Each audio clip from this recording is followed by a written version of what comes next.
ప్రభుత్వాలు ఎంత దారుణంగా ఉంటాయంటే ఆనియన్స్ రేటు పెరిగితే ఎక్స్పోర్ట్ బ్యాన్ చేస్తాయి, రైస్ రేటు పెరిగితే రైస్ బ్యాన్ చేస్తాయి, వీటి రేటు పెరిగితే వీటి బ్యాన్ చేస్తాయి. అంటే ₹1 రైతుకు వస్తుంది అనే లోపు ఇమ్మీడియట్గా ఫైర్ ఫైటింగ్ లాగా యాక్ట్ చేస్తూ ఉంటారు అన్నమాట. అంటే దీనికి పొలిటికల్ విల్ లేదు అని చెప్తామా సార్, లేకపోతే ఎందుకంటే మళ్ళీ చూసుకుంటే ఎవ్రీ బడ్జెట్లో స్కీమ్స్ ఉంటాయి.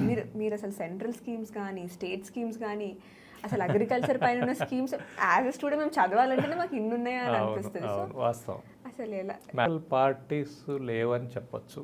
Most of the thing is political companies. Political companies ఎలా ఉంటుందంటే ఫస్ట్ కంపెనీ పవర్లో ఉండాలి, అంటే అధికారంలో ఉండాలి. కాబట్టి అధికారంలో రావడానికి ఏం చేయాలో చూడాలి. సో అధికారంలో కూర్చున్న తర్వాత ప్రజలని ప్రజల్లాగా చూడట్లేదు. అంటే చాలా వ్యవసాయంలోనమ్మా చాలా చిన్న సమస్యలు పరిష్కారం కాంప్లికేటెడ్గా ఉంటుంది. మన పొలిటీషియన్స్కి ఉన్న ఒక గొప్ప ఆర్ట్ ఏంటంటే సింపుల్ ప్రాబ్లమ్స్కి కాంప్లికేటెడ్ సొల్యూషన్స్ చూడడం. 10,000 మంది రైతుల ప్రొడ్యూస్ని ఒక ట్రేడరు కుర్చీలో కూర్చొని డిసైడ్ చేస్తూ ఉంటాడు. సో అది అతను కాదు కదా డిసైడ్ చేయాల్సింది.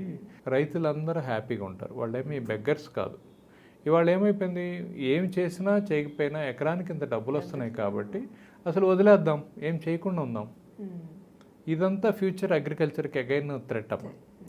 సో దానికన్నా బెస్ట్ ఏంటి, వాళ్ళకి డైరెక్షన్ ఇవ్వండి, అక్కడే వాల్యుయేషన్ చేయించండి, అక్కడే ఎండ్ ప్రొడ్యూస్ని మీరు భరోసా ఇవ్వండి. ఆయన సమస్య కాదు కదా అది. ఆయన స్కిల్ ఏంటి, పండించడం వరకే, మిగతా స్కిల్ లేదు ఆయనకి. ఏ స్కిల్ లేని ఆయన్ని ఇంటర్నేషనల్ కాంపిటీషన్తో నువ్వు పోటీ పడాలని చెప్తున్నాం మనం. ఆయన ఎక్కడ మార్కెట్ చేసుకోవాలి, ఎక్కడ వాల్యుయేషన్ చేసుకోవాలి, ఎక్కడ అమ్ముకోవాలి. ఆయన సోషల్ మీడియాలో పెట్టి రీల్స్ చేసి ప్రోడక్ట్ అమ్ముకునే స్కిల్ కాదు కదా ఆయనది. It is a prosperity creation, it is a productivity. భూమి అనేది అక్షయ పాత్ర. నిరంతరం ఒక విత్తనం పెడితే 100 విత్తనాలు ఇస్తూ ఉంటుంది, కంటిన్యూస్గా ఇస్తూనే ఉంటుంది. దాని మ్యాజిక్ని కాపాడుకునే ఇన్ఫ్రాస్ట్రక్చర్ ఎస్టాబ్లిష్ చేయకుండా ప్రతి సంవత్సరం ఏడ్చేలాగా చేసి, ప్రతి సంవత్సరం ఎదురు చూసేలాగా చేసి, స్కీముల కోసం ఒక పార్టీకి ఫేవర్గానో ఓటర్గానో మారేలాగా చేస్తే ఈ సిస్టంలో మనము ఇంతుంచుకొని అక్షయ పాత్రలో అడుక్కుంటున్న దేశం మంది. ఇంత వ్యవస్థ ఉంచుకొని మనం ఎదురు చూస్తున్నాం. మన వ్యవసాయాన్ని పాఠాలు నేర్పిన వాళ్ళం, ప్రపంచానికి అసలు ఇన్ని డైవర్సిఫైడ్ క్రాప్స్ ఉంటాయని ఆశ్చర్యపడేలాగా చేసిన మనం. నిజంగా బ్రిటిషర్స్ వచ్చింది మన బంగారం కోసమో వెండి కోసమో కాదు, మన స్పైసెస్ కోసం, మన ప్రొడ్యూస్ కోసం,